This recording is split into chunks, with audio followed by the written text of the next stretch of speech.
Magallanes.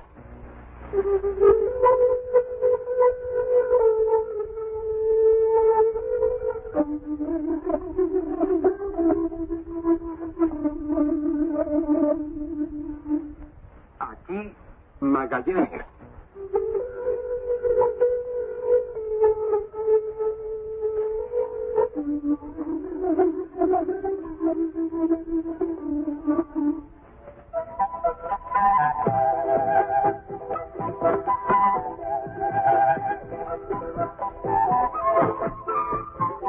Transmite Radio Magallanes, la emisora desde la que Salvador Allende dejó a los chilenos su legado patriótico de unidad, lucha y libertad.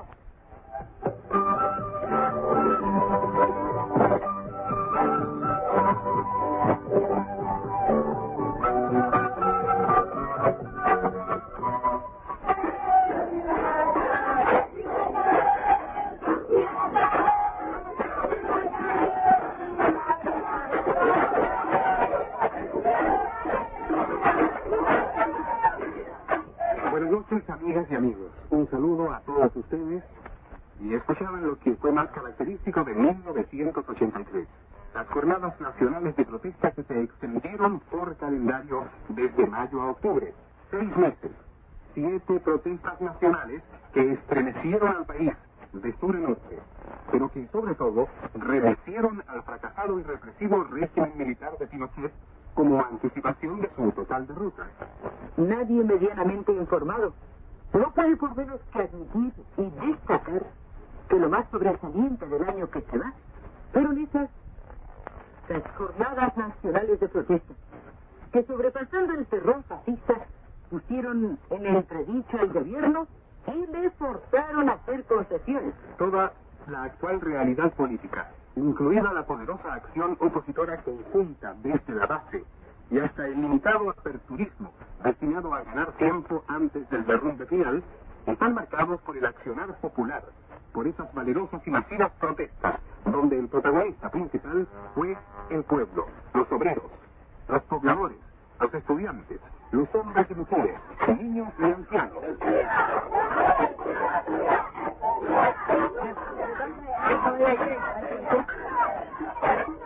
La primera jornada nacional de protesta no nació de la noche a la mañana. La primera jornada nacional de protesta, realizada el día miércoles 11 de mayo, nació de las sostenidas y valerosas batallas iniciadas desde el mismo día 11 de septiembre de 1973. Entre los combates que le precedieron en forma más inmediata, figuran las marchas del hambre y las manifestaciones populares del 19 de agosto de 1982. Del 30 de septiembre del mismo año. Del 15 de diciembre de 1982. Y del 24 de marzo de 1983. Pero el origen de las jornadas nacionales de protesta está también en la pacífica lucha de las mujeres de detenidos desaparecidos, como recuerda una dirigente sindical chilena. Allí surgió realmente la lucha que dieron las mujeres de los detenidos desaparecidos, que fueron las primeras que se tiraron a esta pelea. Es decir, las primeras que empezaron a dar una muestra de lucha de masa, y que no la dieron solas, sino que no era solamente el problema de ellas como personas, sino que era el problema de un pueblo, que aquellos hombres eran dirigentes sindicales, aquellos hombres eran dirigentes políticos del partido, aquellos hombres eran dirigentes de la juventud, o mujeres que eran de la junta de vecinos.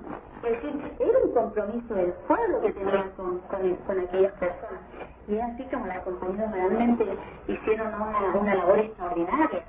En ese tiempo que había una tremenda represión, pero ellas no tuvieron miedo de salir a la calle, ellas no tuvieron miedo de hacer una huelga de hambre, ellas no tuvieron miedo de ¿cuánto se llama esto? Encadenarse ahí en los tribunales.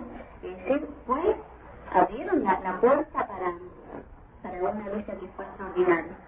Desde luego que esto ayudado por el resto de las organizaciones, por el resto del pueblo que le entregó su apoyo, porque aquí ninguna organización va a salir adelante si no tiene el apoyo de la nación.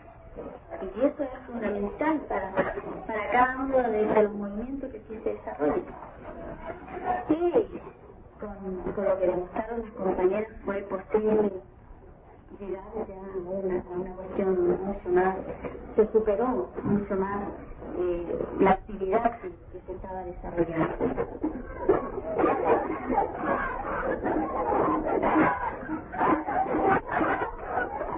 La primera jornada nacional de protesta que abrió el capítulo más intenso de la lucha contra el régimen militar de Pinochet fue convocada por la Confederación de Trabajadores del Cobre, por la Coordinadora Nacional Sindical y otras organizaciones sindicales. El instructivo llamó a no enviar a los niños a las escuelas, a realizar asambleas en los lugares de trabajo, a no realizar trámites en las oficinas públicas, a no comprar productos. El instructivo de la primera jornada nacional de protesta llamó a hacer sonar las cacerolas y las bocinas a las 20 horas y a apagar las luces durante 1 hora. Pero el instructivo fue sobrepasado por el empuje y la creatividad de las masas, que salieron a las calles, que levantaron barricadas con hogueras encendidas y produjeron apagones y explosiones sociales que dan en evidencia el profundo y amplio descontento existente en el país. Pero también la primera jornada nacional de protesta mostró cuál sería la respuesta del gobierno. Más de 900 personas fueron detenidas. Detectives de investigaciones autorizados por el gobierno para matar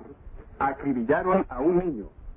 Víctor René Rodríguez Celis, de apenas 14 años, fue abatido en la población de Santa Julia por las balas oficiales. En la población La Victoria, Carabineros, por su parte, llegaba la vida del taxista de 21 años de edad, Andrés Sánchez Sepúlveda. El impacto de esta primera jornada nacional de protesta fue como si se hubieran detonado morteros en cada población popular. El ministro del Interior, Enrique Montero, calificaba la situación del país como de absoluta normalidad. Pero el diario de los grupos económicos, El Mercurio, escribía 2 días después, comillas: la jornada de protesta, a que llamaron diversas organizaciones sindicales, constituye el más serio desafío con que se ha enfrentado el gobierno en sus casi 10 años. Cierro de comillas. El descontento nacional, manifestado en la primera jornada nacional de protesta, no fue escuchado por el gobierno militar. Por el contrario, el régimen de Pinochet inició una de las más cobardes acciones de todo su periodo. El día 13 de mayo procedió a realizar feroces allanamientos en poblaciones populares de las comunas de San Miguel, La Granja, La Cisterna, La Florida, Ñuñoa y otras.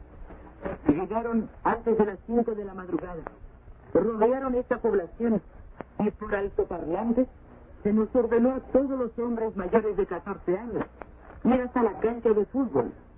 2 horas después me dejaron libre, pero mis hijos todavía permanecen allí. Relató un poblador de La Victoria el día sábado, 14 de mayo. Al mismo tiempo, el régimen militar interpuso una querella en contra de los dirigentes de la Confederación de Trabajadores del Cobre. Pero las medidas represivas del gobierno de Pinochet, que estaban destinadas a paralizar las protestas, no hicieron sino aumentar la ira y la indignación popular. El 21 de mayo, las principales organizaciones sindicales anuncian la creación del Comando Nacional de Trabajadores. El objetivo fundamental del comando es el restablecimiento de la democracia en nuestro país y el libre ejercicio de los derechos sindicales.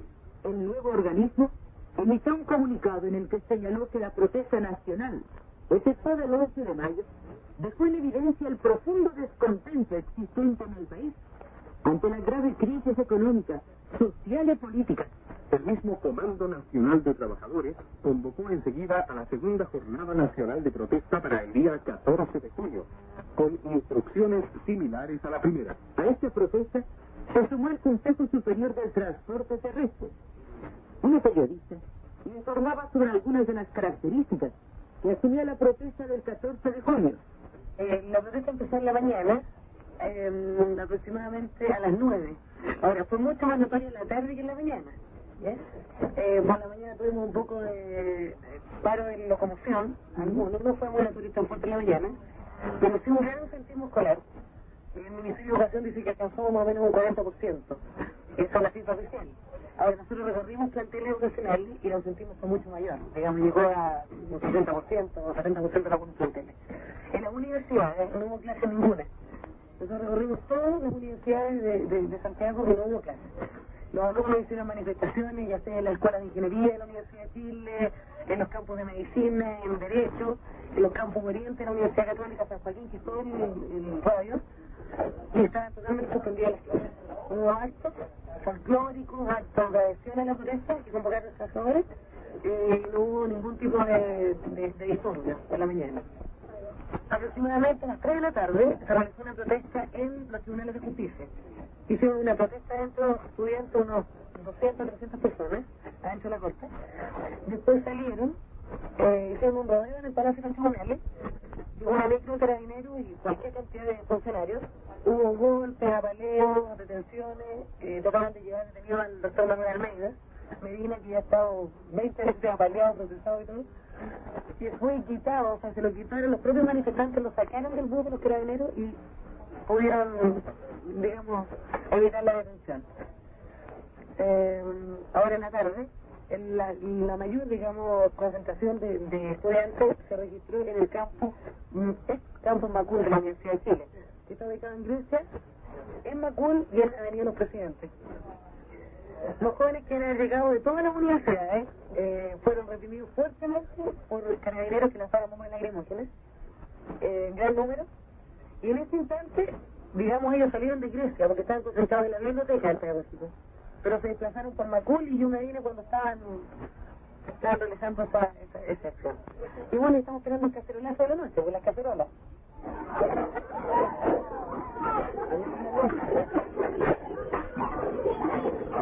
Durante la segunda jornada, la del 14 de junio, se manifestaron las más diversas formas de lucha, que incluyeron quema de neumáticos y barricadas, la detonación de artefactos explosivos en vías férreas, acciones para impedir la circulación del transporte colectivo, asambleas en las escuelas y sedes estudiantiles, paros en industrias, trabajo lento, atrasos en la llegada, redoble de campanas en las parroquias y ayunos en su interior, paros de brazos caídos de los trabajadores del PEN y del PEC, manifestaciones en las calles y sentadas, toma de locales, produciéndose violentísimos enfrentamientos entre los estudiantes que se apoderaron del local de la biblioteca del pedagógico y efectivos policiales, lanzamiento masivo de miguelitos en las principales arterias, cadenazos sobre cables de alta tensión y apagones generalizados en la capital y en muchas provincias. En la oscuridad iluminada por las barricadas encendidas se desarrollaba esta protesta. ¡El pueblo quiere la lucha! ¡Escucha! ¡El pueblo quiere la lucha!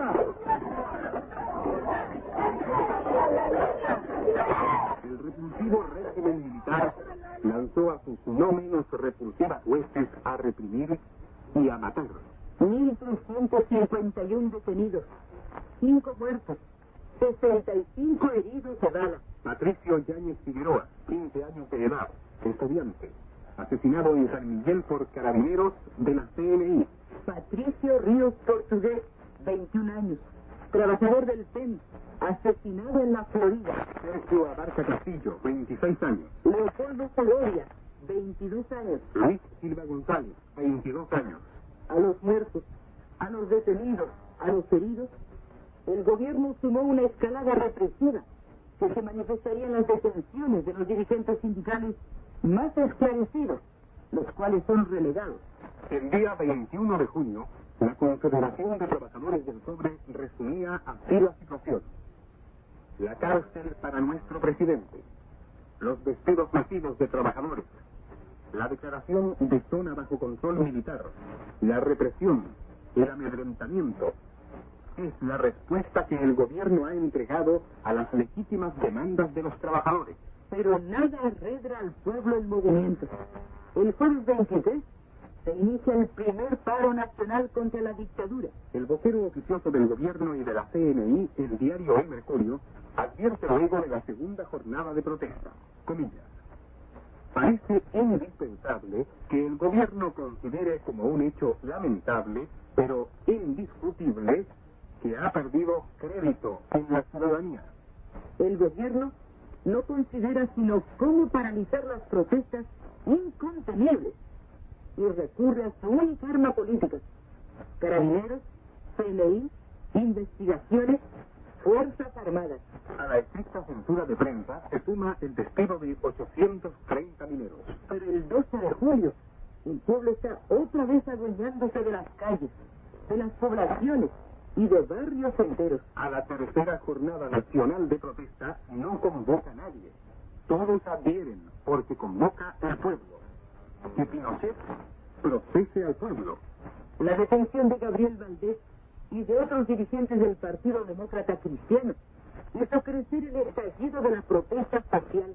El gobierno se vio forzado a decretar el toque de queda a partir de las 20 horas el día 12 de julio, día de la tercera jornada nacional de protesta. Tropas del ejército refuerzan a los efectivos policiales, a la policía civil, a la CNI y a los Gurkas.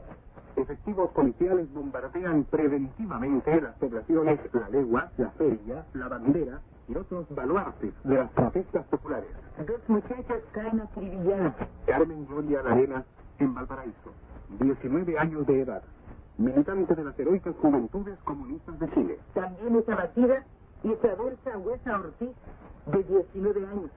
Solo en Santiago, Valparaíso y Concepción se producen 1.071 detenciones. Más de 100 personas son heridas a balas. Sin embargo, por encima del terror, la agencia Associated Press norteamericana reconocía lo siguiente. El régimen militar trató de controlar la organizada Jornada Nacional de Protesta con un toque de queda desde las 8 de la noche y hasta la medianoche en el Gran Santiago y Concepción, las 2 mayores ciudades del país. Pero no hubo suficientes fuerzas del ejército para hacer efectivo este control. Efectivamente, no hubo fuerzas represivas suficientes, porque todo el pueblo estaba en la calle, como anota ese mismo día una dirigente sindical, que al mismo tiempo traza la actual perspectiva del combate del pueblo chileno.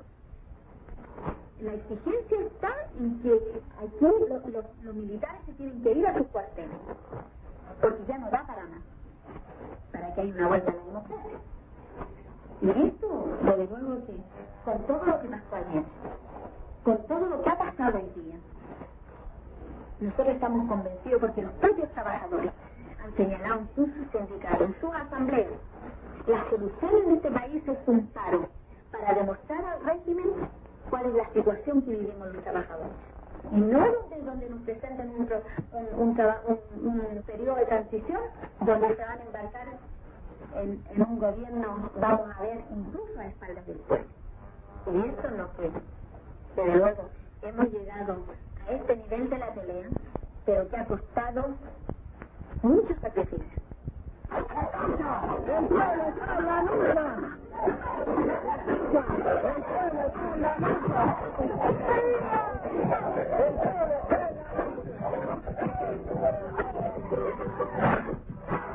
Iba a caer, iba a caer, iba a caer, iba a caer, iba a caer, iba a caer, iba a caer.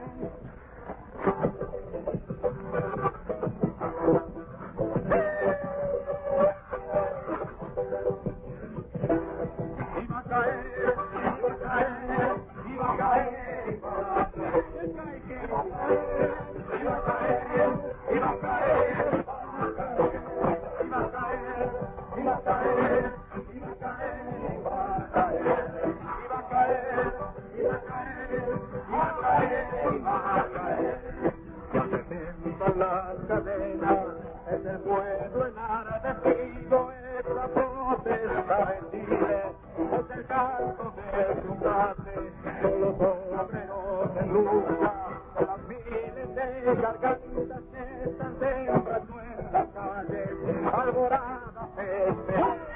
Iba a caer, iba a caer, iba a caer, iba a caer, iba a caer, iba a caer, iba a caer. Sintonicen Radio Magallanes. Noticias. Fuertes explosiones de bombas que derribaron postes eléctricos y paralizaron el tráfico de trenes al sur se produjeron en las inmediaciones de la población José María Caro, donde efectivos policiales en ese momento realizaban uno de los conocidos y brutales operativos ordenados por el gobierno militar. Los efectivos policiales comenzaron en la noche del lunes una redada masiva con los consiguientes allanamientos, abusos y tropelías contra la población.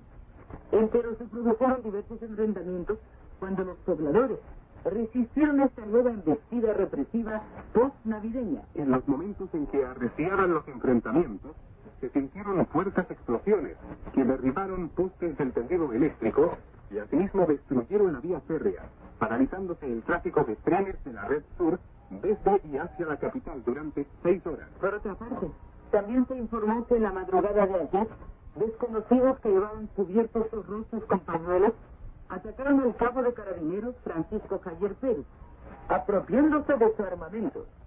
Este hecho se produjo en la población Bonilla. Inmediatamente se inició una intensa movilización de policías y soldados, hasta con helicópteros, para tratar de capturar a los autores de la acción. Los exiliados Cranilin Hidalgo Navea, su esposa Constanza del Canto y su hijo de 14 años, José Miguel, fueron impedidos de ingresar a Chile en el aeropuerto de Pudahuel, siendo expulsados desde allí hacia España. El matrimonio Hidalgo del Canto fue detenido por personal de la CNI en el aeropuerto santiaguino y obligado a tomar un avión que los dejó en Madrid, desde donde habían partido. La CNI los detuvo y revisó minuciosamente su equipaje, para luego expulsarlos con el argumento de que en su contra existían 2 decretos del Ministerio del Interior prohibiendo el ingreso a Chile. La expulsión provocó impacto en Santiago, ya que este grupo de chilenos que volvían a su patria eran esperados por familiares y amigos, quienes denunciaron ante organismos solidarios el inhumano acto en contra del matrimonio Hidalgo del Canto, que demuestra que la dictadura no quiere poner fin al drama del exilio. La dictadura se apresuró a desmentir la supuesta renuncia del tirano Pinochet, anunciada por Radio Chilena, y que hasta ahora no se sabe si fue una broma de inocentes o un proyecto de regalo de Pascua o Año Nuevo 1984 para Chile. Esta noticia compromete a la propia prima de Pinochet y embajadora especial del régimen, Mónica Madariaga, quien habría hecho esta revelación al presidente español Felipe González. Según señaló Jaime Celedón, en el programa A esta hora se analiza. Según la agencia EFE, Pinochet desmintió indignado su posible renuncia en 1984, indicando que era falso de que pensara abandonar el cargo el año venidero, como también falsos los rumores sobre un supuesto atentado en su contra. El dictador se quejó de una campaña concertada de rumores para perjudicar su imagen y la del régimen, a la vez que indicó que su prima Mónica le había relatado las firmes de su entrevista con Felipe González. Radio Chilena señaló que Mónica Madariaga había contado a Felipe González que su primo Augusto estaba cansado del poder y que abandonaba el año 84 la presidencia, designando un gabinete de civiles encabezado por el presidente de la Corte Suprema, Rafael Retamal. Esta versión causó revuelo en todo Chile y motivó especiales manifestaciones de jolgorio en las poblaciones marginales, quienes sufren las consecuencias del descalabro pinochetista. Jaime Celedón afirmó que la fuente que le había proporcionado esta noticia le merecía fe absoluta.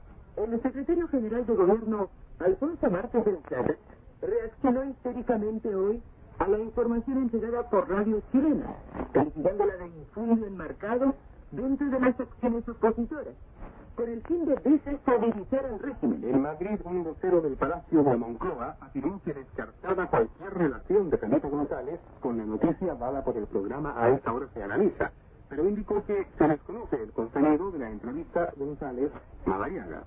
Manuel Cacho, consejero de prensa de la Embajada Hispana, dijo que no había pronunciamiento oficial al respecto. Por su parte, la propia Madariaga desmintió la información, calificándola de falsa.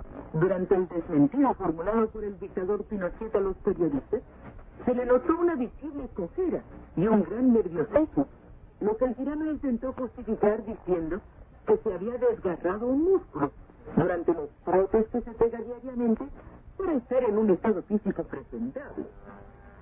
Más noticias. Lamentamos mucho la muerte de Héctor Ribochet, sobre todo porque fue una muerte muy injusta. Un hecho que acentúa el sufrimiento del exilio, la dureza de estar lejos de la patria, queriendo siempre volver a su Chile.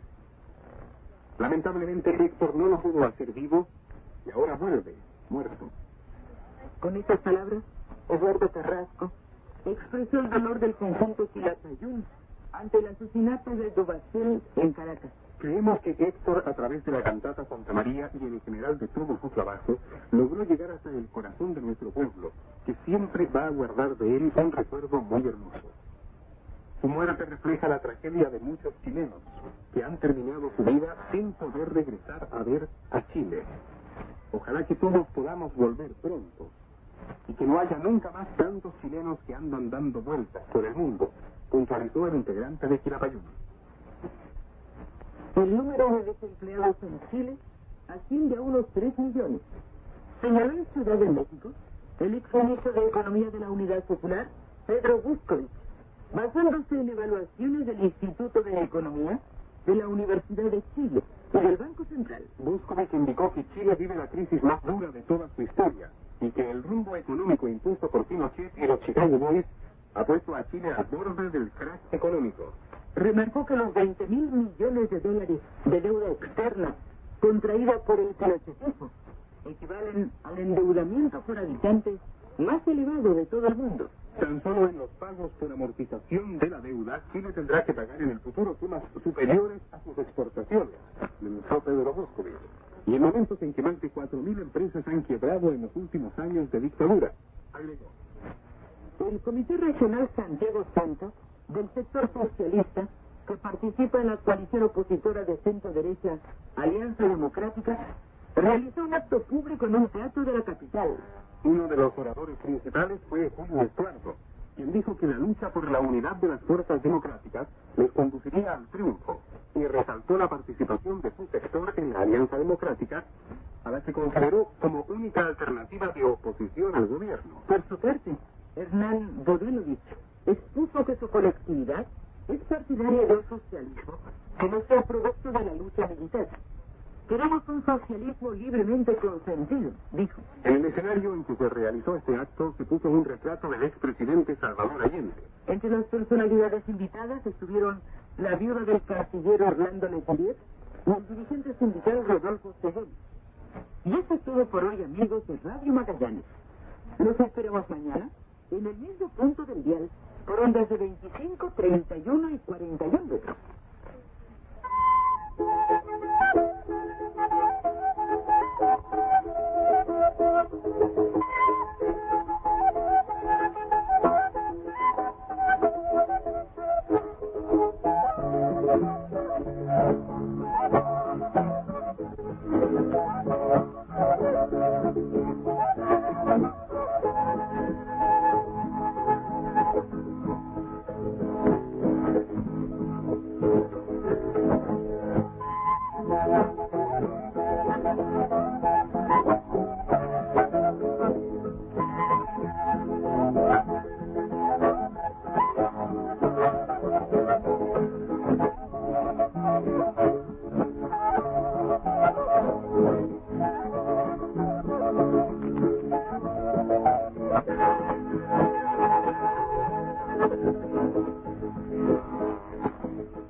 Radio Magallanes, voz chilena y antifascista, transmite para la patria a las 10 y a las 11:30 de la noche, por ondas de 19, 25, 31 y 41 metros.